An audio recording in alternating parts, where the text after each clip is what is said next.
അമേൻ. Praise Lord. Hallelujah. ദൈവവചനത്തിന്റെ എല്ലാ പ്രിയപ്പെട്ടവർക്കും ഒരിക്കൽ കൂടെ ബൈബിൾ സ്റ്റഡിയിലേക്ക് സ്വാഗതം അറിയിക്കട്ടെ. ഫസ്റ്റ് കൊരിന്ത്യൻസ് ചാപ്റ്റർ 14 ആണ് നാം പഠിച്ചുകൊണ്ടിരിക്കുന്നത്. അതിൻ്റെ 25 വരെയുള്ള വാക്യങ്ങൾ കഴിഞ്ഞ ദിവസങ്ങളിൽ നമുക്ക് ചിന്തിക്കുവാനായിട്ടിടയായി. ആരാധനയുടെ ക്രമം എങ്ങനെയാണ് കൂടി വരുമ്പോൾ ഒരു ഓർഡർലി മാനറിൽ എങ്ങനെ വർഷിപ്പ് നടത്തണം എന്നുള്ളതിനെ കുറിച്ചാണ് പൗലോസ് ഇവിടെ എഴുതിയിരിക്കുന്നത്. കഴിഞ്ഞ ദിവസങ്ങളിലൊക്കെ നമ്മൾ അന്യഭാഷയെക്കുറിച്ചും പ്രവചനത്തെക്കുറിച്ചും ഒക്കെ ചിന്തിക്കുവാനായിട്ടിടയായി. 26-ാമത്തെ വാക്യം തൊട്ട് ഇതിനെല്ലാം ഒന്ന് കൺക്ലൂഡ് ചെയ്ത് ഒരു 4 പോയിന്റ്സ് ആണ് മെയിനായിട്ട് പൗലോസ് 4 കാര്യങ്ങൾ ക്രമീകരണം ഉണ്ടാകേണ്ട, അല്ലെങ്കിൽ എങ്ങനെയാണ് കാര്യങ്ങൾ ചെയ്യേണ്ടത് എന്നുള്ള 4 വിഷയങ്ങളെക്കുറിച്ച് ആണ് 26 തൊട്ടുള്ള വാക്യങ്ങൾ നമുക്ക് വായിക്കാം.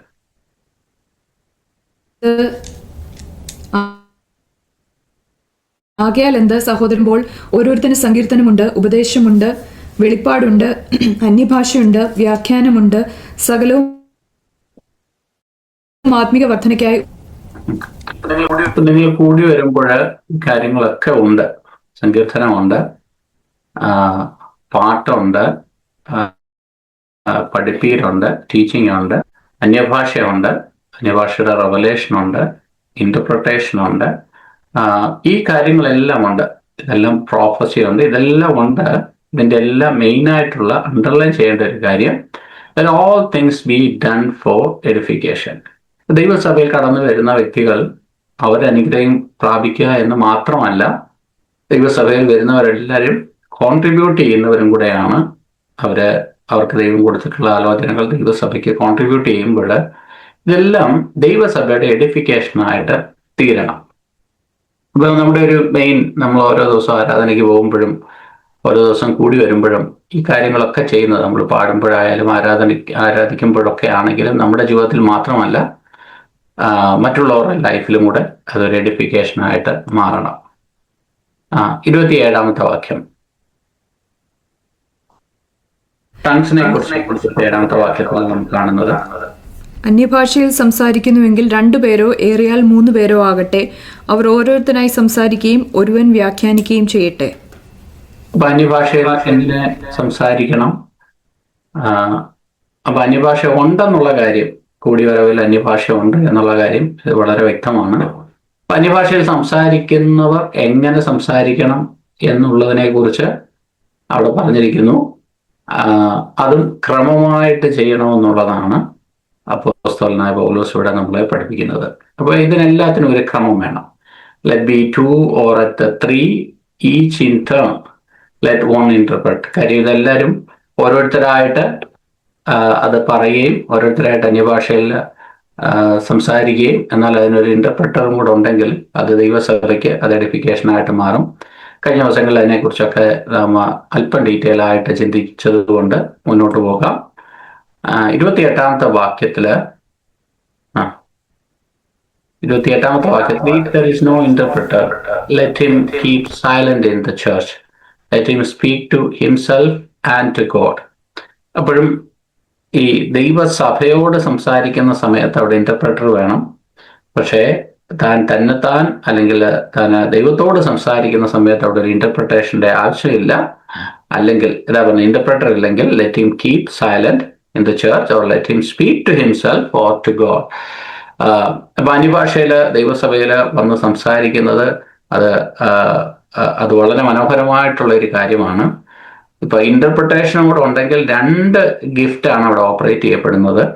അതല്ല എങ്കിൽ അന്യഭാഷയില് ദൈവത്തോട് സംസാരിക്കുന്നത് അവനവന്റെ എഡിഫിക്കേഷന് പ്രയോജനമുള്ളതായിട്ട് തീരും. ഇനി പ്രോഫസിയെ കുറിച്ച് 29-ാമത്തെ വാക്യത്തിൽ പറയുന്നു, let 2 or 3 prophets speak and let the others judge. ആ കാലഘട്ടത്തിൽ ഇതിൻ്റെ പ്രോഫസി എന്ന് പറയുന്നതായിരുന്നു അന്ന് ദൈവിക റെവലേഷൻസ് ദൈവസഭയ്ക്ക് ലഭിക്കുവാനുള്ള ഏക സോഴ്സ് എന്നുള്ളത്. ഈ പ്രോഫസിയെ കുറിച്ച് പറയുമ്പോഴും ആ കാലഘട്ടത്തിൽ അവർക്ക് ഉള്ളത് പഴയ നിയമമാണ്. പിന്നെ ഉള്ളത് അപ്പോസ്തലന്മാരുടെ ടീച്ചിങ് ആണ്. അപ്പൊ ഈ അപ്പോസ്തലന്മാരുടെ ടീച്ചിങ്ങും പഴയ നിയമവും ഉണ്ട്. അപ്പൊ ഒരു ദൈവസഭകളിൽ പ്രോഫസി ഓപ്പറേറ്റ് ചെയ്യപ്പെടുന്ന വ്യക്തികൾ അവര് സംസാരിക്കുമ്പോൾ അവർ ഓരോരുത്തരായിട്ട് ഒന്നോ രണ്ടോ പേര്, രണ്ടോ മൂന്നോ പേര് അവര് മാറി മാറി അവർക്ക് ലഭിച്ച പ്രോഫസി സംസാരിക്കുമ്പോൾ അതെങ്ങനെയാണ് സംസാരിക്കേണ്ടത് എന്നുള്ളതാണ് ഇവിടെ പറയുന്നത്. അങ്ങനെ ദൈവത്തിന്റെ ആത്മാവ് അവരുടെ ഹൃദയത്തിൽ അപ്പോൾ കൊടുക്കുന്ന കാര്യങ്ങളാണ് അവർ സംസാരിക്കുന്നത്. അതാണല്ലോ പ്രോഫസി. അപ്പോൾ ദൈവത്തിന്റെ ആത്മാവ് അവരുടെ ഹൃദയത്തിൽ കൊടുക്കുന്ന കാര്യങ്ങൾ സംസാരിക്കുമ്പോൾ ഇവിടെ മറ്റുള്ളവരെ കുറിച്ച് പറയുന്ന അവര് ജഡ്ജ് ചെയ്യട്ടെ. അവരെങ്ങനെ ജഡ്ജ് ചെയ്യുന്നതെന്ന് ചോദിച്ചാൽ ഈ പഴയ നിയമത്തിന്റെയും അപ്പോസ്തലന്മാരുടെ പഠിപ്പിക്കലിന്റെയും അതിന് ഒത്താണോ ഇവരുടെ പ്രോഫസി എന്നുള്ളത്. അതിന് കോൺട്രഡിക്റ്റ് ആയിട്ടുള്ള പ്രോഫസീസിനെ ജനം എടുക്കരുത്. പകരം ഇവരുടെ മനസ്സിനകത്ത് തോന്നണം ഇത് ദൈവസഭയോട് അല്ലെങ്കിൽ ദൈവവചനത്തോട് ചേർന്ന് നിൽക്കുന്നതാണോ എന്നുള്ളത്.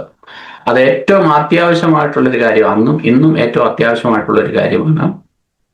ആ സമയത്ത് പുതിയ നിയമം ഇല്ലാത്ത കാലത്ത് വളരെ പ്രധാനപ്പെട്ട വളരെ ഒരു ഡിസേണിങ് സ്പിരിറ്റ് ഈ ജനത്തിന് ഏറ്റവും ആവശ്യമായിരുന്നു. കാര്യം ആരെങ്കിലും പറയുന്നതൊക്കെ ആ ഒരു എത്തിക്സിന്, ആ ഒരു പ്രിൻസിപ്പിളിന് ചേർന്ന് നിൽക്കുന്ന കാര്യമാണോ എന്നുള്ള കാര്യം പഠിപ്പിക്കുക. അല്ലെങ്കിൽ അത് ജനത്തിന്റെ റെസ്പോൺസിബിലിറ്റിയാണ്. അതിനെ ജഡ്ജ് ചെയ്ത് ഡിസേൺ ചെയ്തിട്ട് നല്ലത് മുറുകെ പിടിക്കുവാനും അല്ലാത്തത് കളയുവാനുമുള്ള വലിയൊരു ഉത്തരവാദിത്തം ജനത്തിനുണ്ട്. അത് ആ കാലത്തുമുണ്ട്, ഈ കാലത്തുമുണ്ട്. ഒരു നമ്മുടെ ഒരു ഉദാഹരണം പറഞ്ഞാൽ, പലപ്പോഴും ഇന്നും നാം കേൾക്കുന്ന പലതും നമ്മളെ ചിന്തിപ്പിക്കാറില്ലേ? ഇത് എങ്ങനെയാണ് കർത്താവ് നമ്മളെ പഠിപ്പിച്ച സുവിശേഷങ്ങളോടും അപ്പോസ്തലന്മാരുടെ പഠിപ്പിക്കുന്നതിനോടും പഴയ നിയമത്തിനോടും ഒക്കെ ചേർന്ന് നിൽക്കുന്നതാണോ ഇന്നും നാം കേൾക്കുന്നത് എന്നുള്ളത് നാം വിവേചിക്കേണ്ട ഒരു കാര്യമാണ്. അപ്പൊ ഇതിനോട് ചേർന്ന് നിൽക്കണം. നാം എന്ത് കേട്ടാലും ഇതിനോട് ചേർന്ന് നിൽക്കണം. നമുക്ക് പുതിയതൊന്നും വേണ്ട. ഈ സംഭവം ഈ ഫണ്ടമെന്റൽസിനോട് ചേർന്ന് നിൽക്കുന്നതായിരിക്കണം. ഇതിനോട് നമുക്ക് എത്ര വേണമെങ്കിലും ഡെവലപ്പ് ചെയ്ത് പോകാം. റെവലേഷൻസ് നമുക്ക് പറയാം. ചിലപ്പോൾ നമുക്ക് വചനത്തിന്റെ റെവലേഷനും വചനം നമുക്ക് കിട്ടുന്ന വെളിപ്പാടിനും ഒക്കെ അനുസരിച്ച് നമുക്ക് ഏത് വാക്യത്തിൽ നിന്ന് വേണമെങ്കിൽ നമുക്ക് സംസാരിക്കാം. അതിനൊന്നും തെറ്റില്ല, അത് നല്ലതാണ്. ആ സമയത്ത് ഏറ്റവും അനുയോജ്യമായിട്ടുള്ളതൊക്കെ പരിശുദ്ധാത്മാവ് നമുക്ക് തരും. ഇതൊക്കെ ആണെങ്കിലും ഇത് നാം ദൈവവചനത്തിനോട് അപ്പോസ്തലന്മാരുടെ പഠിപ്പിക്കുന്നതിനോട് ഒക്കെ നാം ചേർത്ത് ചിന്തിക്കണം. അപ്പൊ നമ്മൾ എന്തോതിനോടൊക്കെയാണ് ചേർത്ത് ചിന്തിക്കേണ്ടതെന്ന് വെച്ചാൽ, ഒന്ന് അപ്പോസ്തലന്മാരുടെ പഠിപ്പിക്കലുണ്ട്, പിന്നെ ദൈവം നമുക്ക് തരുന്ന ഡിസേൺമെന്റ് ഉണ്ട്, പഴയ നിയമം. ഇതിനോടെല്ലാം ഒന്ന് ചേർത്ത് ചിന്തിച്ചിട്ട് വേണം നാം എന്തെങ്കിലും ഒരു പുതിയ ആശയങ്ങൾ നമ്മുടെ ജീവിതത്തിൽ ഉൾക്കൊള്ളുവാൻ, അല്ലെ പുതിയ ആശയങ്ങൾ നാം അത് എടുക്കുന്നതിന് മുമ്പ് ഇതിനോടെല്ലാം നാം ചേർത്ത് ചിന്തിക്കണം. അതാണ് അവിടെ ജഡ്ജ് എന്ന് പറയുന്ന പദം, അത് വളരെ അണ്ടർലൈൻ ചെയ്യേണ്ട ഒരു കാര്യമാണ്. അപ്പോസ്തലനായ പൗലോസ് തന്നെ പഠിപ്പിക്കുന്നുണ്ട്, നിങ്ങൾ ജഡ്ജ് ചെയ്യുന്നവരായിരിക്കണം. നാം ഈ കൊരിന്ത്യ ലേഖനത്തിൽ ആദ്യം നാം പഠിച്ച സമയത്തും ഈ സഭയെക്കുറിച്ച് ഒക്കെ നാം പഠിക്കുവാനായിട്ട് അപ്പോസ്തലന്മാരെ കുറിച്ച്, ആരാണ് ശുശ്രൂഷകന്മാർ എന്നുള്ളതിനെ കുറിച്ചൊക്കെ പഠിച്ച സമയത്ത് നാം ഇതിനെക്കുറിച്ച് ചിന്തിക്കുവാനായിട്ട് ഇടയായല്ലോ.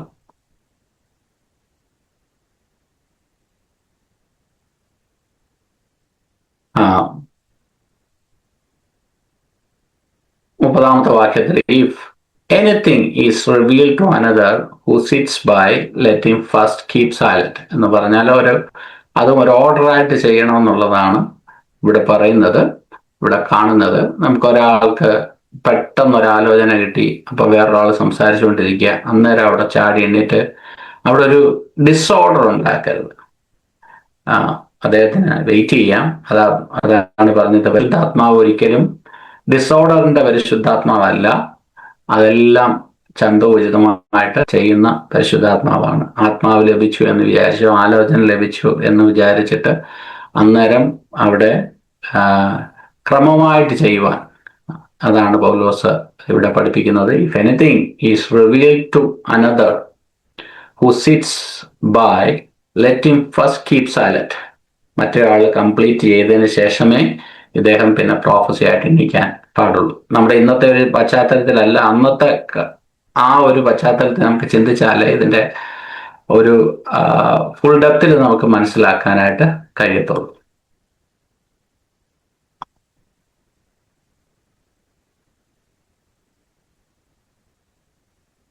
പ്രോഫസിയെ കുറിച്ച് തന്നെയാണ്. You can all prophesy one by one that all may learn and all may be encouraged. നിങ്ങൾക്ക് ഓരോരുത്തരായിട്ട് ഇപ്പം രണ്ടുപേരും ഒരുമിച്ച്, ഒരാൾക്ക് പെട്ടെന്ന് ഒരു പ്രോഫസി കിട്ടി, അദ്ദേഹം ചാടി എണ്ണീറ്റ് മറ്റേ ആൾ പറഞ്ഞതൊന്നും കേൾക്കാൻ വയ്യ, ഇദ്ദേഹം പറയുന്നത് മനസ്സിലാകുന്നില്ല, അതിനേക്കാൾ ഓരോരുത്തരെ ക്രമമായിട്ട് പറഞ്ഞാൽ ഇറ്റ്സ് ഓൾ മേ ലേൺ, എല്ലാവർക്കും അത് മനസ്സിലാകും, അവരുടെയൊക്കെ ലൈഫിൽ അതൊരു എൻകറേജ്മെന്റ് ആയിട്ട് മാറാനായിട്ട് ഇടയാകും. ഇത് തന്നെ ഈ സ്പിരിറ്റിന്റെ കാര്യവും 32ാമത്തെ വാക്യത്തെ അതിനോട് ചേർന്ന് തന്നെയാണ് പറയുന്നത്. ഇനി 33ാമത്തെ വാക്യം ഇതൊരു നല്ല വാക്യമായിട്ട് എനിക്ക് തോന്നി. For God is not the author of confusion but of peace as in all churches of saints. ഒന്ന് മലയാളത്തിൽ വായിച്ചാട്ടെ. ദൈവം കലക്കത്തിന്റെ ദൈവമല്ല, സമാധാനത്തിന്റെ ദൈവമത്രേ. ദൈവം കലക്കത്തിന്റെ ദൈവമല്ല, സമാധാനത്തിന്റെ ദൈവമത്രേ. Since God is not a God of disorder but peace. പല ട്രാൻസ്ലേഷൻ നമ്മൾ വായിച്ചു നോക്കുമ്പോൾ നമുക്ക് കുറച്ചുകൂടെ അതിനകത്തൊരു 1-2 ട്രാൻസ്ലേഷൻ എനിക്ക് ഇഷ്ടപ്പെട്ടത്, the God is not the God of disorder. അപ്പൊ എവിടെ ഡിസോർഡർ ഇല്ലാതിരിക്കുന്നു അവിടെ പീസ് ഉണ്ടാവും. ഇപ്പൊ ദൈവസഭയിൽ ഇന്ന് ഏറ്റവും കൂടുതൽ ഒരു ലാക്കിംഗ് ആയിട്ടുള്ളൊരു കാര്യമാണ് പീസ്. അതിൻ്റെ ഒരു കാര്യം പലയിടങ്ങളിലും ഈ ഡിസോർഡർ ഉണ്ടായതുകൊണ്ടാണ്. അതുകൊണ്ടാണ് പൗലോസ് പറയുന്നത് ചർച്ചസിലൊക്കെ ഈ കാര്യങ്ങൾക്കൊക്കെ ഒരു ഓർഡർ വേണം. ആര് സംസാരിക്കണം, ആര് സംസാരിക്കരുത് എന്നുള്ളതിനെ കുറിച്ചൊക്കെ താൻ പറഞ്ഞതിൻ്റെ കാര്യം അതാണ്. God is not the author of confusion. കാര്യം ഇത് ഈ കൃപാവരങ്ങളോട് ചേർന്ന് നാം ചിന്തിക്കുമ്പോൾ ഈ കൃപാവരങ്ങൾ പരിശുദ്ധാത്മാവിൽ ലഭിക്കുന്നതാണ്. പരിശുദ്ധാത്മാവ് നമുക്കിങ്ങനെ കൃപാവരങ്ങൾ, അന്ന് കൊരിന്ത്യ സഭയുടെ പശ്ചാത്തലം നോക്കിയാൽ അവരെല്ലാം കൃപാവരങ്ങളാൽ നിറഞ്ഞൊരു സഭയാണ്. ഒരാൾക്കല്ല, മിക്കവാറും ചർച്ചസിലുള്ള എല്ലാവർക്കും കൃപാവരങ്ങളുണ്ട്. ഇതിൻ്റെ എല്ലാം മാനിഫെസ്റ്റേഷൻ വരും. ഇപ്പം ഇതിനകത്തൊരു ഇമോഷണൽ കണ്ടന്റ് കൂടെ ഉണ്ട്. അപ്പം ഇത് എല്ലാവരും അങ്ങ് എക്സൈറ്റഡ് ആകുവാനായിട്ടും അത് ഡിസോർഡറായിട്ടൊക്കെ യൂസ് ചെയ്യാനായിട്ടും ഇടയാകും. അതുകൊണ്ടാണ് പൗലോസ് വളരെ വ്യക്തമായിട്ട് പറയുന്നത് God is not author of confusion or disorder but of peace. ഈ ഡിസോർഡർ ദൈവസഭയിൽ നിന്ന് മാറിക്കഴിഞ്ഞാൽ പീസ് ഓട്ടോമാറ്റിക്കലി ഉണ്ടായിക്കോളും. ഇനിയും 34ാമത്തെ വാക്യം, ഇവിടെയാണ് അല്പം ഒരു എക്സ്പ്ലനേഷൻ വേണ്ട ഒരു വാക്യമാണ്. 34-35 മലയാളത്തിൽ വായിക്കാം. വിശുദ്ധന്മാരുടെ സഭ സർവ്വസഭകളിലും എന്ന പോലെ സ്ത്രീകൾ സഭായോഗങ്ങളിൽ മിണ്ടാതിരിക്കട്ടെ. ന്യായപ്രമാണവും പറയുന്നത് പോലെ കീഴടങ്ങിയിരിപ്പാനല്ലാതെ സംസാരിപ്പാൻ അവർക്ക് അനുവാദമില്ല.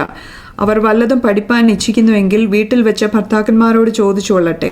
സ്ത്രീ സഭയിൽ സംസാരിക്കുന്നത് അനുചിതമല്ലോ. അതെ, ഇത് ഒരു പല ട്രാൻസ്ലേഷൻസ് ഞാനിത് വായിച്ചു നോക്കി, പല കമൻട്രീസ് ഞാൻ നോക്കി. കാര്യം ഇതൊരു വളരെ സെൻസിറ്റീവ് ആയിട്ടുള്ള ഒരു കാര്യമാണല്ലോ. അപ്പൊ ഇത് ഒരു വേർഡ് വെച്ചിട്ട് നമുക്ക് ഇതിനകത്തൊരു ഡോക്ട്രിൻ ഉണ്ടാക്കാനായിട്ട് പറ്റത്തില്ല. സ്ത്രീ സഭയിൽ മിണ്ടാതിരിക്കട്ടെ, അത് ചിലർ വളരെ സ്ട്രിക്റ്റ് ആയിട്ട് അങ്ങനെ എടുക്കാറുണ്ട്. പക്ഷെ 1-2 കാര്യങ്ങൾ ഇതിനോട് ചേർന്ന് ഞാൻ ചിന്തിക്കാനായിട്ട് ആഗ്രഹിക്കുന്നു. ഫസ്റ്റ് ഓഫ് ഓൾ, പല മാനുസ്ക്രിപ്റ്റിലും ഈ 34 and 35 ഈ വേഴ്സ് കിടക്കുന്നത് 40 വേഴ്സിന് താഴെയാണ്. അപ്പൊ എന്തുകൊണ്ടാണ് അത് അങ്ങനെ വരുന്നതെന്ന് ചോദിച്ചാൽ, ഈ ഒരു വിഷയം ഒരു പർട്ടിക്കുലർ കോണ്ടെക്സ്റ്റിലാണ് പൗലോസ് ഇത് പറയുന്നത്. കാര്യം ഇതിന് ശേഷം ഈ സ്ത്രീകളുടെ ഈ കാര്യം പറയുന്നതിന് ശേഷം പറഞ്ഞിരിക്കുന്ന ഒരു കാര്യം, വേർഡ് ഓഫ് ഗോഡിന്റെ റെവലേഷൻസ് അത് ചലഞ്ച് ചെയ്യപ്പെടുന്നതിനെ കുറിച്ചാണ്. നമ്മളത് 33ാമത്തെ വാക്യത്തിൽ നാം 42ാമത്തെ വാക്യത്തിൽ നാം കണ്ടു. മറ്റുള്ളവർ ഈ പ്രോഫസി പറയുമ്പോൾ സഭയിലുള്ള വ്യക്തികൾ അതിനെ ജഡ്ജ് ചെയ്തിട്ട് വേണം അതെടുക്കാനായിട്ട്. ആരെങ്കിലും ഒരു പ്രോഫസി പറഞ്ഞു അത് പെട്ടെന്ന് അങ്ങ് കയറി എടുക്കാൻ വേണ്ടി അങ്ങനെയുള്ളതല്ല. പഴയ നിയമത്തിൽ തൊട്ടേ, പഴയ കാലത്തിൽ തൊട്ടേ അപ്പോസ്തലന്മാർ പഠിപ്പിക്കുന്ന ഒരു കാര്യം, ആത്മാവിൽ നിന്ന് ലഭിച്ചു എന്ന് പറഞ്ഞ് ഒരാൾ പറയുമ്പോൾ നിങ്ങൾ ഒരു കാര്യം ചെയ്യണം, നിങ്ങളുടെ നിങ്ങൾക്ക് ദൈവം തന്നിട്ടുള്ള ഡിസേൺമെന്റ് ഉണ്ട്, നിങ്ങൾ അതിനെ ഡിസേൺ ചെയ്യണം. കാര്യം അപ്പോസ്തലന്മാർ പഠിപ്പിച്ചതിന് വിപരീതമായിട്ട് പരിശുദ്ധാത്മാവ് സംസാരിക്കത്തില്ല, പരിശുദ്ധാത്മാവ് കോൺട്രഡിക്റ്റ് ചെയ്യത്തില്ല. അപ്പൊ ഇത് വ്യക്തമായിട്ട് ദൈവസഭ മനസ്സിലാക്കണം. ഇന്നും ഈ പല ചർച്ചസിലെയും വിഷയങ്ങളുടെ ഒരു കാര്യം ആൾക്കാർ ഇങ്ങനെ ഡിസേൺ ചെയ്യുന്നില്ല എന്നുള്ളതാണ്. കേൾക്കുന്നത് അതുപോലെ അങ്ങ് എടുക്കുകയാണ്. ഒരുപക്ഷെ പഴയ കാലങ്ങളിൽ പ്രയോജനപ്പെട്ടിട്ടുള്ള ഒരു പ്രോഫറ്റ് ആയിരിക്കും, അദ്ദേഹം പറയുന്നതെല്ലാം അങ്ങനെ അങ്ങ് എടുക്കണമെന്നില്ല. അത് ദൈവസഭയുടെ റെസ്പോൺസിബിലിറ്റിയാണ്. അതിനെ ഡിസേൺ ചെയ്യുക എന്നുള്ള വലിയൊരു റെസ്പോൺസിബിലിറ്റി ദൈവസഭയ്ക്കുണ്ട്. അവിടെ നിൽക്കട്ടെ. അപ്പൊ ഇതിനോട് ചേർന്നിട്ടാണ് 34, 35 വാക്യങ്ങളിൽ പൗലോസ് പറയുന്നത് സ്ത്രീ സഭയിൽ മിണ്ടാതിരിക്കട്ടെ. ഈ സഭയിൽ ഏതെങ്കിലും ഒരു വ്യക്തി എണ്ണീറ്റ്, ഒരു എക്സാമ്പിൾ പറയാണ്, ഏതെങ്കിലും ഒരു വ്യക്തി എണ്ണീറ്റ് പരിശുദ്ധാത്മാവിൽ നിന്ന് പ്രാപിച്ചു എന്ന് പറയുന്ന വിഷയത്തെ കറക്റ്റ് ചെയ്യേണ്ട, ആ ദൈവസഭയിൽ പബ്ലിക്കായിട്ട് കറക്റ്റ് ചെയ്യാനുള്ള റെസ്പോൺസിബിലിറ്റി ദൈവസഭയിൽ അധ്യക്ഷനും മൂപ്പന്മാർക്കുമുണ്ട്. അങ്ങനെ അവരാണ് അത് ചെയ്യേണ്ടത്. ആ ഒരു വിഷയത്തോടനുബന്ധിച്ച് സ്ത്രീ അതിനകത്ത് ചർച്ചയിൽ എണ്ണീറ്റ് നിന്ന് അതിനെ ക്രോസ് ചെയ്യരുത് എന്നുള്ളത് ആ ഒരു കോൺടെസ്റ്റിലാണ് പൗലോസ് ഇത് പറഞ്ഞിരിക്കുന്നതെന്ന് ഞാൻ പല കമന്ററീസിനകത്ത് വായിക്കുവാനായിട്ട് ഇടയായി. അപ്പൊ ആ ഒരു വിഷയത്തിന് സഭയിൽ സ്ത്രീകൾ എണ്ണീറ്റ് മൂപ്പന്മാർക്കെതിരെയോ അല്ലെങ്കിൽ അങ്ങനെ പ്രോഫസിക്കെതിരെയോ സംസാരിക്കരുത്. അത് അവര് ഭവനത്തിൽ പോയി തങ്ങളുടെ ഭർത്താക്കന്മാരോട് സംസാരിച്ച് അതിനകത്തൊരു ക്ലാരിറ്റി ലഭിച്ച് അതിനകത്ത് സ്റ്റിൽ ക്ലാരിഫിക്കേഷൻ വേണമെങ്കിൽ മൂപ്പന്മാരോടും പാസ്റ്റേഴ്സിനോടും അധ്യക്ഷനോടും ഒക്കെ സംസാരിക്കണം. ആ ഒരു കോൺടെസ്റ്റിലാണ് ഇവിടെ എഴുതിയിരിക്കുന്നത്. അല്ലാതെ സ്ത്രീ സഭയില് സാക്ഷ്യം പറയില്ലെന്നോ പ്രബോധനം പറയില്ലെന്നോ പാട്ടുപാടല്ലോ ഒന്നുള്ള ഒരർത്ഥത്തിലല്ല സഹോദരിമാർ സഭയിൽ മിണ്ടാതിരിക്കട്ടെ എന്ന് പറഞ്ഞിരിക്കുന്നത്. ഇതിനോടനുബന്ധിച്ച് ഒരു വാക്യം കൂടെ നമുക്ക് വായിക്കാം. 11-ാം അധ്യായത്തില് തന്നെ 1 കൊരിന്ത്യർ 11-ാം അധ്യായത്തിന്റെ 5-ാം വാക്യത്തില് ഇത് തന്നെ ഈ മൂടുപട വിടുന്നതിനെ കുറിച്ച് പറയുമ്പോൾ പൗലോസ് പറയുന്ന ഒരു വാക്യം, അതിന്റെ 5-ാം വാക്യം ഒന്ന് വായിച്ച. 11-ാം അധ്യായത്തിന്റെ 5-ാം വാക്യം. മൂടുപടമില്ലാതെ പ്രാർത്ഥിക്കുകയോ പ്രവചിക്കുകയോ ചെയ്യുന്ന ഏത് സ്ത്രീയും തന്റെ തലയെ അപമാനിക്കുന്നു, അത് അവൾ ക്ഷൗരം ചെയ്യിച്ചതുപോലെയല്ലോ. അപ്പൊ പ്രാർത്ഥിക്കാനും പ്രവചിക്കാനും ഒക്കെയുള്ള അനുവാദം സ്ത്രീക്ക് ഉണ്ടാണല്ലോ. അതുകൊണ്ടാണല്ലോ പൗലോസ് ഇങ്ങനെ പറഞ്ഞിരിക്കുന്നത് മൂടുപടം ഇട്ടുകൊണ്ട് അത് ചെയ്യണമെന്നുള്ളത്. ഇന്നിപ്പോ മൂടുപടം ഇല്ലാതെയും ആൾക്കാര് ചെയ്യുന്നുണ്ട്. അതൊക്കെ ഇപ്പം ഔട്ട് ഓഫ് ഫാഷൻ എന്നുള്ള രീതിയിലൊക്കെ പല ചർച്ചസും എടുക്കാറുണ്ട്. പക്ഷെ ദൈവസഭയുടെ ഒരു കൾച്ചർ, നമ്മളിപ്പം നാട്ടിലെ കൾച്ചറും ഇവിടുത്തെ കൾച്ചറും ഒന്നും അല്ല നമ്മൾ ഫോളോ ചെയ്യുന്നത്. നമ്മൾ ഫോളോ ചെയ്യുന്ന ഒരു ബൈബിളിന്റെ ഒരു കൾച്ചർ. ആദ്യകാലത്ത് അപ്പോസ്തലന്മാർ അവരിലൂടെ പഠിപ്പിച്ച പഠിപ്പീരും അവരുണ്ടാക്കിയ ആ ഒരു സിസ്റ്റവുമാണ് നമ്മൾ ഫോളോ ചെയ്യുന്നത്. നമ്മൾ അവിടുന്ന് ഇവിടുന്നൊക്കെ കുറച്ച് കേരളത്തിലെ അവിടുത്തെയൊക്കെ നമ്മൾ എടുത്തു എന്നുള്ളത് സത്യമാണ്. എന്നാലും നമ്മൾ ഫോളോ ചെയ്യേണ്ടത്, സ്ട്രിക്റ്റായിട്ട് നാം ഫോളോ ചെയ്യേണ്ട ഒരു കാര്യം അപ്പോസ്തലന്മാരുടെ പഠിപ്പീര്. ഇപ്പൊ അപ്പോസ്തലൻ ഇങ്ങനെ പഠിപ്പിച്ചിട്ടുണ്ടെങ്കിൽ നമ്മൾ അത് ഫോളോ ചെയ്യാന്നുള്ളതേ ഉള്ളൂ. അതിപ്പം കാനഡയൊന്നും അമേരിക്കയിലൊന്നും നാട്ടിലൊന്നും ഗോവയിൽ വേറൊന്നും അല്ല നമ്മൾ ഫോളോ ചെയ്യേണ്ടത്. അവർ പഠിപ്പിച്ചിട്ടുള്ളത് അതുപോലെ ഫോളോ ചെയ്യുക. അപ്പൊ നമ്മുടെ കൾച്ചർ എന്താന്ന് ചോദിച്ചാൽ നമ്മുടെ കൾച്ചർ ബൈബിൾ കൾച്ചറാണ് ദൈവസഭ ഫോളോ ചെയ്യേണ്ടത്. അത് ആദിമ നൂറ്റാണ്ടിൽ അപ്പോസ്തലന്മാരാൽ കാണിച്ച് തന്ന അതേ കൾച്ചറാണ് ദൈവസഭ ഫോളോ ചെയ്യേണ്ടത്. അപ്പൊ ഇവിടെ പറയുന്നു സ്ത്രീകൾ തലയിൽ മൂടുപടം ഇട്ടുകൊണ്ടേ പ്രവചിക്കുകയോ പ്രാർത്ഥിക്കുകയോ ചെയ്യാമോ. അപ്പം ഒരു കാര്യം ഇതിനകത്ത് ക്ലിയർ ആണ്, ഇതിനകത്ത് നിന്ന് സ്ത്രീകളെ വിലക്കുന്നില്ല. വിലക്കുന്നുണ്ടെങ്കിൽ അങ്ങനെ ചെയ്യലല്ലോ. അപ്പം ഇതെന്തുകൊണ്ട് ഞാനിത് പറഞ്ഞെന്ന് ചോദിച്ചാൽ അത് നമുക്ക് മനസ്സിലാക്കണം. രണ്ടാമത്തെ ഒരു പാർട്ട് ഇതിനകത്ത് എഴുതിയിരിക്കുന്നു, as the law also says. നമുക്ക് പഴയ നിയമത്തിലെ പുസ്തകങ്ങൾ എടുത്തു നോക്കിയാൽ മോശയുടെ ന്യായപ്രമാണത്തിലോ ഇതിലൊന്നും ഈ സ്ത്രീകളെ കുറിച്ചോ സ്ത്രീകൾ മിണ്ടാതിരിക്കണമെന്നുള്ളതിനെ കുറിച്ചോ ഒന്നും പറയുന്നില്ല. സബ്മിസീവ് എന്നുള്ള ഒരു കാര്യത്തെക്കുറിച്ച് പറയുന്നുവെങ്കിലും ഈ പഴയ നിയമത്തിലൊന്നും ഒരു റെഫറൻസും ഈ ഒരു വിഷയത്തിനകത്തില്ല. അപ്പൊ ഈ ലോ എന്ന് പൗലോസ് പറഞ്ഞിരിക്കുന്നത് പഴയ നിയമത്തിന്റെ ലോ അല്ല ഇത് പറഞ്ഞിരിക്കുന്നത്. പുതിയ നിയമത്തിൽ അപ്പോസ്തലന്മാർ പഠിപ്പിച്ച ദൈവസഭയുടെ ദൈവസഭയുടെ എന്താ പറഞ്ഞ കൾച്ചർ അല്ലെങ്കിൽ ദൈവസഭയുടെ ട്രഡീഷൻ, അതായത് നല്ലൊരു വക ദൈവസഭയുടെ ഒരു ട്രഡീഷൻ, അതിനെയാണ് ഇവിടെ ലോ എന്ന് പൗലോസ് പറഞ്ഞിരിക്കുന്നത്. ഒന്ന് രണ്ട് വാക്യങ്ങൾ ഇതിനോട് ചേർന്ന് നമുക്ക് വായിച്ചിട്ട് മുന്നോട്ട് പോകാം. എഫേസ്യ ലേഖനം അതിന്റെ 5-ാം അധ്യായം 22 തൊട്ട് 24 വരെയുള്ള വാക്യങ്ങൾ. എന്നാൽ സഭ ക്രിസ്തുവിന് കീഴടങ്ങിയിരിക്കുന്നത് പോലെ ഭാര്യമാരും ഭർത്താക്കന്മാർക്ക് സകലത്തിലും കീഴടങ്ങിയിരിക്കണം. ഭർത്താക്കന്മാരെ ക്രിസ്തുവും സഭയെ സ്നേഹിച്ചതുപോലെ നിങ്ങളുടെ ഭാര്യമാരെ സ്നേഹിപ്പിൻ. അതെ, അപ്പം കീഴടങ്ങിയിരിക്കണം എന്നുള്ളത് ദൈവവചനത്തിന്റെ പ്രിൻസിപ്പിളാണ്, ദൈവസഭയുടെ കൾച്ചറാണ്, അത് ദൈവസഭയുടെ ട്രഡീഷനാണ്. അതുകൊണ്ടാണ് പൗലോസ് ഇവിടെ പറഞ്ഞിരിക്കുന്നത്, ഇവിടെ മൂപ്പന്മാരെ ഭരിക്കുവാനോ ദൈവസഭയിൽ മൂപ്പന്മാരായിട്ടിരിക്കുവാൻ വേണ്ടിയിട്ടോ സ്ത്രീകളെ നിയമിച്ചിട്ടില്ല. ഈ കാലഘട്ടത്തിൽ നടക്കുന്നുവെങ്കിലും ദൈവസഭയിൽ അപ്പോസ്തലന്മാരുടെ പഠിപ്പീരിൽ വളരെ ക്ലിയർ ആണ്. മൂപ്പന്മാർക്ക് നിർദ്ദേശം കൊടുക്കുമ്പോൾ അത് പുരുഷൻ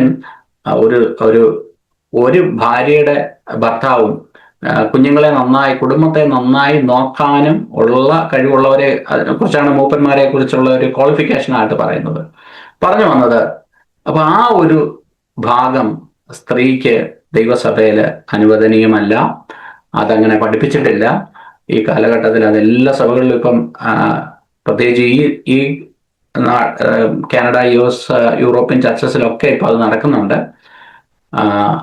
ആ ഒരു വിഷയത്തെക്കുറിച്ചാണ് ഇവിടെ പറഞ്ഞിരിക്കുന്നത്. ചില കാര്യങ്ങൾ സ്ത്രീക്ക് ദൈവസഭയിൽ ചെയ്യുവാനുള്ള അനുവാദമില്ല. കൊലോസ്യ ലേഖനം 3-ാം അധ്യായത്തിന്റെ 18-ാം വാക്യം. ഭാര്യമാരെ നിങ്ങളുടെ ഭർത്താക്കന്മാർക്ക് കർത്താവിൽ ഉചിതമാകുമെണ്ണം കീഴടങ്ങുവിൻ. 1 പത്രോസ് 3-ന്റെ 1 മുതൽ 6 വരെയുള്ള വാക്യങ്ങളോട് വായിച്ചു. ഭാര്യമാരെ നിങ്ങളുടെ ഭർത്താക്കന്മാർക്ക് കീഴടങ്ങിയിരിപ്പിൻ. അവരിൽ വല്ലവരും വചനം അനുസരിക്കാത്ത പക്ഷം ഭയത്തോടുകൂടിയ നിങ്ങളുടെ നിർമ്മലമായ നടപ്പ് കണ്ടറിഞ്ഞ് വചനം കൂടാതെ ഭാര്യമാരുടെ നടപ്പിനാൽ ചേർന്ന് വരുവാൻ ഇടയാകും. നിങ്ങളുടെ അലങ്കാരം തലമുടി പിന്നുന്നതും പൊന്നണിയുന്നതും വസ്ത്രം ധരിക്കുന്നതും ഇങ്ങനെ പുറമേയുള്ളതല്ല, സൗമ്യതയും സാവധാനതയുമുള്ള മനസ്സ് എന്ന അക്ഷയഭൂഷണമായ ഹൃദയത്തിന്റെ ഗൂഢമനുഷ്യൻ തന്നെ ആയിരിക്കണം. അത് ദൈവസന്നിധിയിൽ വിലയേറിയതാകുന്നുവല്ലോ. ഇങ്ങനെയല്ലോ പണ്ട് ദൈവത്തിൽ പ്രത്യാശ വെച്ചിരുന്ന വിശുദ്ധ സ്ത്രീകൾ തങ്ങളെ തന്നെ അലങ്കരിച്ച് ഭർത്താക്കന്മാർക്ക് കീഴടങ്ങിയിരുന്നത്. അങ്ങനെ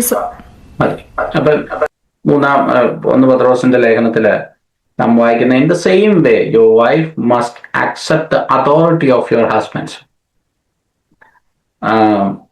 ഇത് ഇങ്ങനൊരു നിയമം അതിനകത്ത് നിൽക്കുന്നത് കൊണ്ടാണ് ദൈവസഭയില് ആ ഒരു അതോറിറ്റി, ഇപ്പം ദൈവസഭയിലെ ശുശ്രൂഷകൻ, അധ്യക്ഷൻ, മൂപ്പൻ എന്നൊക്കെ ഉള്ളത്, ഒരു ഓർഡേൺഡ് പോസ്റ്റ് ആണ്, ഇത് അതോറിറ്റിയാണ്.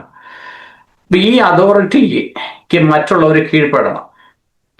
അങ്ങനെയാണെങ്കിൽ ഇതും അതുമായിട്ട് ചേർന്ന് പോകത്തില്ല. ഒരു സൈഡിൽ പറയുന്നു നിങ്ങൾ ഭാര്യമാരോട് പറഞ്ഞ് ഭർത്താക്കന്മാർക്ക് കീഴ്പ്പെടാൻ, ചർച്ച വരുമ്പോൾ ഭാര്യ അവിടുത്തെ അധ്യക്ഷനാണെങ്കിൽ പിന്നെ ഭർത്താവ് ഭാര്യയ്ക്ക് കീഴ്പ്പെട്ടിരിക്കണം. ഞാൻ പറഞ്ഞാൽ മനസ്സിലായല്ലോ. അപ്പൊ ദൈവസഭയുടെ ആ ഒരു കൾച്ചർ, ആ ഒരു സ്റ്റാൻഡേർഡ്, അല്ലെങ്കിൽ ഒരാളേക്കാൾ സുപ്പീരിയറോ മറ്റൊരാൾ ഇൻഫീരിയറോ ആയതുകൊണ്ടല്ല ആ ഒരു റൂള് വെച്ചേക്കുന്നത്. അപ്പൊ ഇവിടെ ഒരു അതോറിറ്റി, ആ ഒരു അതോറിറ്റിയിലേക്ക് ഹസ്ബൻഡ് ഓർ വൈഫ് അല്ലെങ്കിൽ ഹസ്ബൻഡ് ആകണമെങ്കിൽ ഈ ഒരു അതോറിറ്റിയിലേക്ക് ഒരാളെ ദൈവം നിയമിച്ചാൽ അദ്ദേഹത്തിന് കീഴ്പ്പെടണമെന്നുള്ളതാണ് ദൈവസഭയുടെ വ്യവസ്ഥ.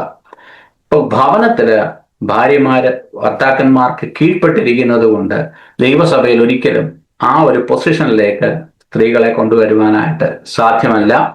ആ ഒരു ബേസിലാണ് പൗലോസ് ഇവിടെ പറഞ്ഞിരിക്കുന്നത് സ്ത്രീകൾ സഭയിൽ മിണ്ടാതിരിക്കട്ടെ എന്നുള്ളത്. കാര്യം അത് അധ്യക്ഷന്റെ റെസ്പോൺസിബിലിറ്റിയാണ്, മൂപ്പന്മാരുടെ റെസ്പോൺസിബിലിറ്റിയാണ്. ഇനിയും നിങ്ങൾക്കത് ക്ലിയർ ആയോ എന്ന് ഞാൻ വിശ്വസിക്കുന്നു. 1 തീമോത്തി അതിന്റെ 2-ാമത്തെ അധ്യായം 11 മുതൽ 13 വരെയുള്ള വാക്യങ്ങളോടും വായിക്കാം.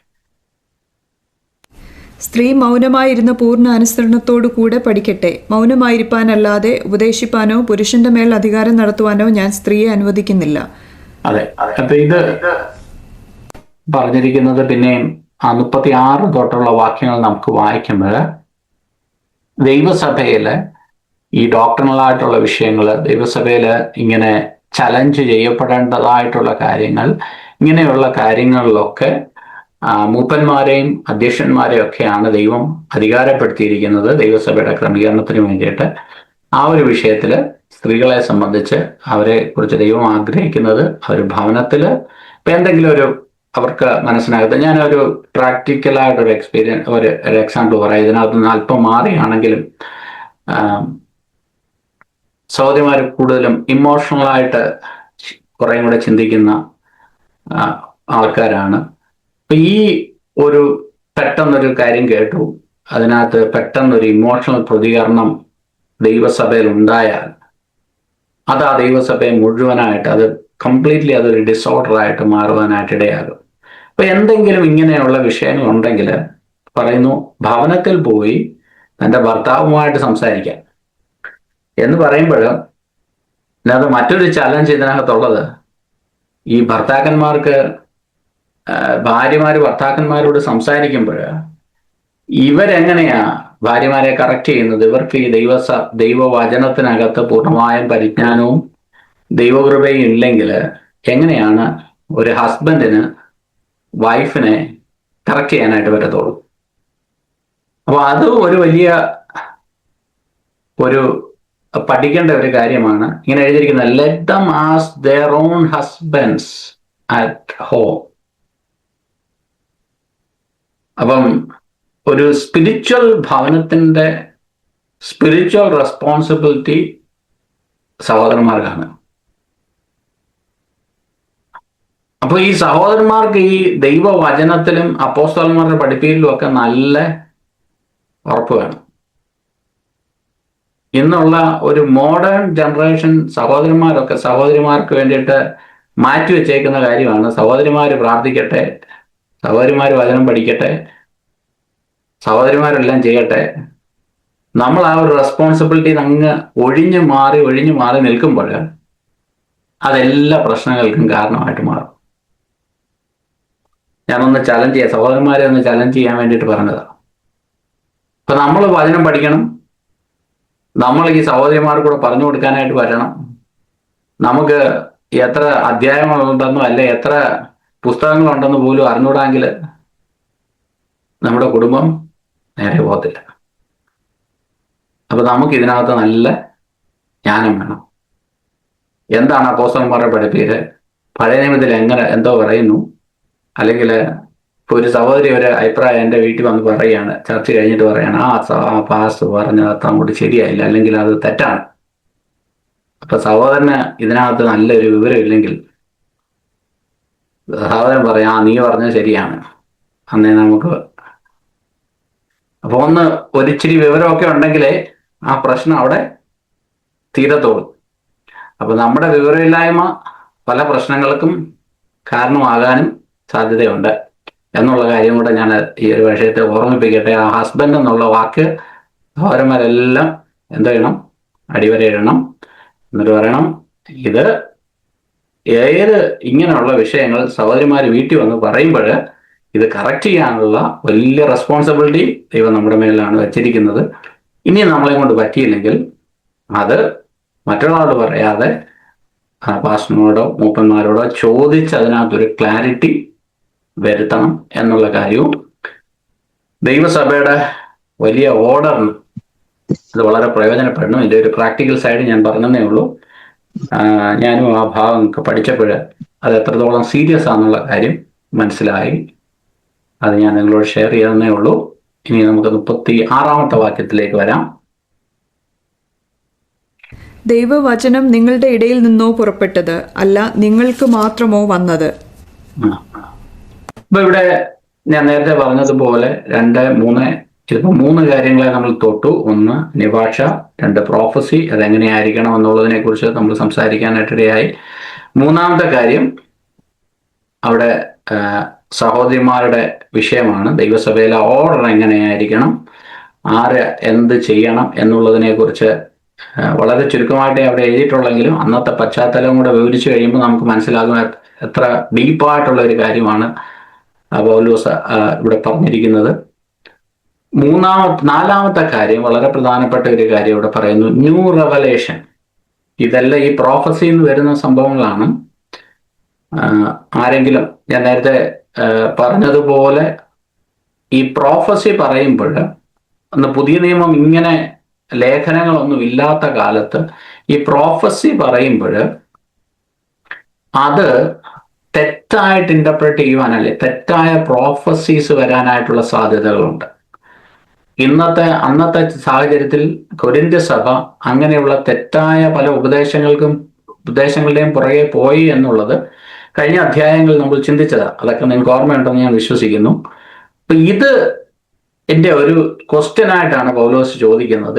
ഈ ഒരു ബാക്ക്ഗ്രൗണ്ടിൽ നിന്നിട്ടാണ് പൗലോസ് ചോദിക്കുന്നത്, did the word of God come originally from U?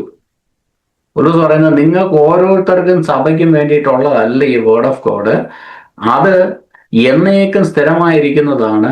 അത് ആകാശവും ഭൂമിയും മാറിപ്പോയാലും ഒഴിഞ്ഞു പോകുന്നതല്ല. നിങ്ങൾക്ക് തോന്നുന്നവണ്ണം ഇന്റർപ്രറ്റ് ചെയ്യാൻ പറ്റുന്ന ഒരു സാധനമല്ല വേർഡ് ഓഫ് ഗോഡ്. പറഞ്ഞിരിക്കുന്നു അത് എന്നേക്കും സ്ഥിരമായിരിക്കുന്നു. അത് എല്ലാ സഭകളിലും ഒരു കാര്യം തന്നെയാണ്.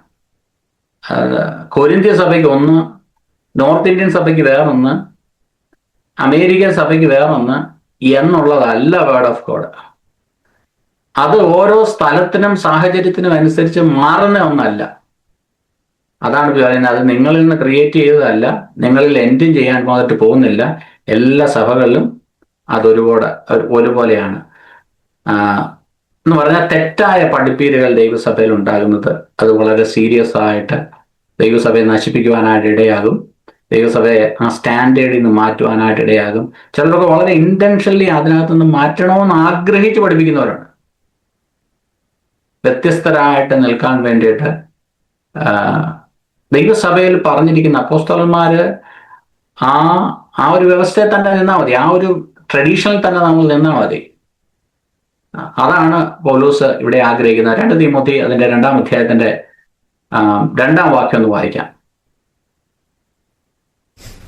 നീ പല സാക്ഷികളുടെ മുമ്പാകെ എന്നോട് കേട്ടതെല്ലാം മറ്റുള്ളവരെ ഉപദേശിപ്പാൻ സമർത്ഥരായ വിശ്വസ്ത മനുഷ്യരെ ഭരമേൽപ്പിക്കാം.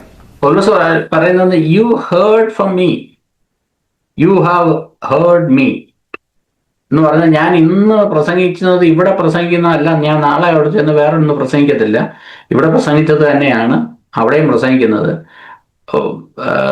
തീമോത്തിയോട് പറഞ്ഞ, നീ എന്നിൽ നിന്ന് കേട്ടത് നീ അവിടെ പ്രസംഗിച്ചാൽ മതി. കാര്യം അതാണ് പഠിപ്പിക്കേണ്ടത്. അപ്പോസ്തലന്മാരുടെ പഠിപ്പീരാണ്, അല്ലാതെ നമ്മളായിട്ട് പുതുതായിട്ട് ഒന്ന് റീഇൻവെന്റ് ചെയ്തൊന്നും വരേണ്ട കാര്യമില്ല. എല്ലാ പുസ്തകത്തിനും ഒരു റിവിഷൻസും ഇതുമൊക്കെ ഉണ്ട്. അല്ലെങ്കിൽ എല്ലാ പുസ്തകങ്ങളും നമുക്ക് റിവൈസ് ചെയ്തിട്ട് ന്യൂ എഡിഷൻസ് ഒക്കെ ഉണ്ടാക്കാം. ബൈബിളിന് ഒരു ന്യൂ എഡിഷൻ ഇല്ല. അന്നുള്ള അതേ എഡിഷൻ തന്നെയാണ് ഇന്നും. അതിനകത്ത് ഒന്നും ചേർക്കേണ്ടതായിട്ട് വരത്തില്ല, ഒന്നും മാറ്റേണ്ടതായിട്ട് വരത്തില്ല. ചിലപ്പോൾ ഒരു അങ്ങോട്ടും ഇങ്ങോട്ടും ഒക്കെ ചിലപ്പോൾ അച്ചടി പിശകോ അല്ലെങ്കിൽ ഇങ്ങനെ എന്തെങ്കിലുമൊക്കെ ഒരു അങ്ങോട്ടും ഇങ്ങോട്ടും ഒക്കെ ചെറിയൊരു മാറ്റങ്ങളൊക്കെ ഉണ്ടെന്നല്ലാതെ, ഈ ട്രാൻസ്ലേറ്റ് ചെയ്ത് വന്നപ്പോഴുണ്ടായ തെറ്റുകളല്ലാതെ ഈ ദൈവവചനത്തിന് ഒരു മാറ്റവും ഇല്ല. ദൈവവചനത്തിനൊരു റിവിഷന്റെ ആവശ്യമില്ല.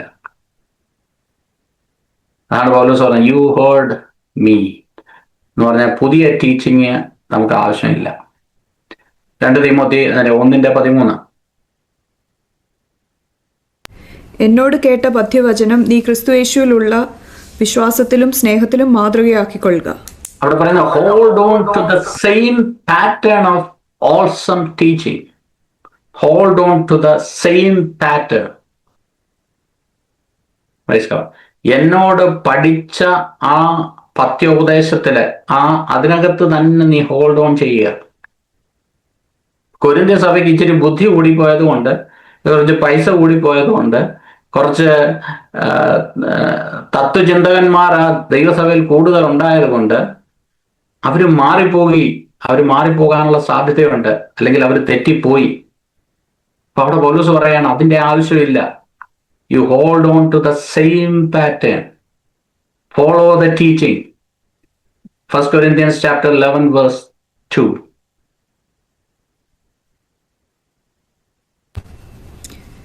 നിങ്ങൾ സകലത്തിലും എന്നെ ഓർക്കുകയും ഞാൻ നിങ്ങളെ ഏൽപ്പിച്ച കൽപ്പനകളെ പ്രമാണിക്കുകയും ചെയ്താൽ നിങ്ങളെ പുകഴ്ത്തുന്നു.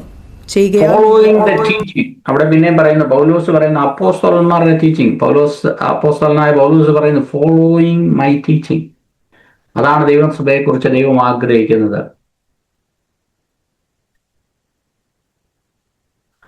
37ാമത്തെ വാക്യം, if anyone thinks himself to be a prophet or spiritual, let him acknowledge that the things which I write to you are the commandments of the Lord.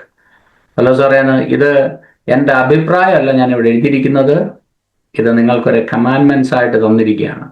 ഇത് നിങ്ങൾക്ക് ദൈവവചനമാണ്. ഇത് നിങ്ങൾക്ക് ലംഘിച്ചുകൂടാത്ത ദൈവവചനമാണ്. ഇതൊരു ഒപ്പീനിയൻ അല്ല. ദൈവവചനം നിങ്ങളോട് പറഞ്ഞിരിക്കുന്നത് ഇത് ലംഘിച്ചുകൂടാത്ത ദൈവവചനമാണ്. 38ാമത്തെ വാക്യത്തിൽ, if any one is ignorant let him be ignorant. ഇതിന്റെ വേറൊരു ട്രാൻസ്ലേഷനിൽ, ആരെങ്കിലും ഇതിനെ മറന്നാൽ അല്ലെങ്കിൽ ഇതിനെ ഓർക്കാതെ അവന്റെ ഇഷ്ടത്തിന് കാര്യങ്ങൾ ചെയ്യുവാണെങ്കിൽ അവനെ മറന്നേക്കാനാണ് പറഞ്ഞേക്കുന്നത്. ഈ ഒരു ട്രാൻസ്ലേഷൻ കറക്റ്റ് ആയിട്ടല്ല. ഒരു translation, if any one is ignorant let him be ignorant എന്നല്ല, അവനെ തന്നെ അങ്ങ് മറന്നേക്കാനാവും. 39-40 വാക്യങ്ങൾ വായിക്കാം. അതുകൊണ്ട് സഹോദരന്മാരെ, പ്രവചനവരം വാഞ്ചിപ്പിൻ, അന്യഭാഷകളിൽ സംസാരിക്കുന്നത് വിലക്കുകയും അരുത്, സകലവും ഉചിതമായും ക്രമമായും നടക്കട്ടെ. Let all things be done decently and in order. അന്യഭാഷ ഇല്ലെന്നല്ല, അന്യഭാഷയിൽ സംസാരിക്കണം. അത് അന്യഭാഷയിൽ ദൈവസഭയിൽ കൂടി വരുമ്പോൾ അന്യഭാഷയിൽ സംസാരിക്കുന്നത് തടുക്കരുത്. അന്യഭാഷയിൽ സംസാരിക്കുന്നവൻ സംസാരിക്കട്ടെ, അവൻ ആത്മീയ വർധന വരുത്തുന്നു. അതിനകത്ത് ഒരു വ്യാഖ്യാനം ഉണ്ടെങ്കിൽ അത് ദൈവസഭയ്ക്ക് ആത്മീയ വർധന വരുത്തുന്നു. പ്രോഫസി ദൈവസഭയിൽ ഉണ്ടാകുന്നത് വളരെ വളരെ വളരെ ഫ്രൂട്ട്ഫുൾ ആയിട്ടുള്ള എഫക്റ്റീവ് ആയിട്ടുള്ളൊരു കാര്യമാണ്. ദൈവത്തിന് നമ്മോട് സംസാരിക്കാനിരിക്കുന്നത് ദൈവദാസന്മാരിലൂടെ, പ്രോഫറ്റ്സിലൂടെയൊക്കെ ദൈവം ഇടപെടട്ടെ. അത് വളരെ നല്ല കാര്യമാണ്. 3ാമത്തെ കാര്യം പറഞ്ഞു, സഹോദരിമാരെ കുറിച്ച് പറഞ്ഞു. സഹോദരിമാർക്ക് അനുവദനീയമായ ഒരുപാട് കാര്യങ്ങൾ ദൈവസഭയിലുണ്ട്. അവരത് പ്രയോജനപ്പെടുത്തണം. അവർ പ്രോഫസി ചെയ്യുന്നതിൽ കുഴപ്പമില്ല, അവർ ദൈവസഭയെ പ്രബോധിപ്പിക്കുന്നതിന് കുഴപ്പമില്ല. എല്ലാ കാര്യങ്ങളിലും ആക്റ്റീവായിട്ട് അവർക്ക് നിൽക്കാം. പക്ഷെ ദൈവസഭയിൽ അധികാരത്തിന്റെ ശുശ്രൂഷ അത് സഹോദരന്മാർക്കായിട്ട് മാറ്റിവെച്ചിരിക്കുന്നു. ഓരോരുത്തർക്കും ഓരോ റോളുണ്ട്. 4ാമത്തെ കാര്യം, ദൈവവചനത്തിന്റെ പഠിപ്പീരുകൾ. അപ്പോസ്തലന്മാർ പഠിപ്പിച്ചത് ദൈവവചനത്തിന്റെ ട്രഡീഷൻ, ദൈവസഭയുടെ ട്രഡീഷൻ, ബിബ്ലിക്കൽ ട്രഡീഷൻസ്, ഇതൊക്കെ ദൈവസഭ ഫോളോ ചെയ്യണം എന്നുള്ളതാണ്. ഈ 4 കാര്യങ്ങൾ നമുക്കിന്ന് ചിന്തിക്കുവാനായിട്ടിടയായത്. വചനങ്ങളാൽ ദൈവം നമ്മളെ അനുഗ്രഹിക്കുമാറാകട്ടെ.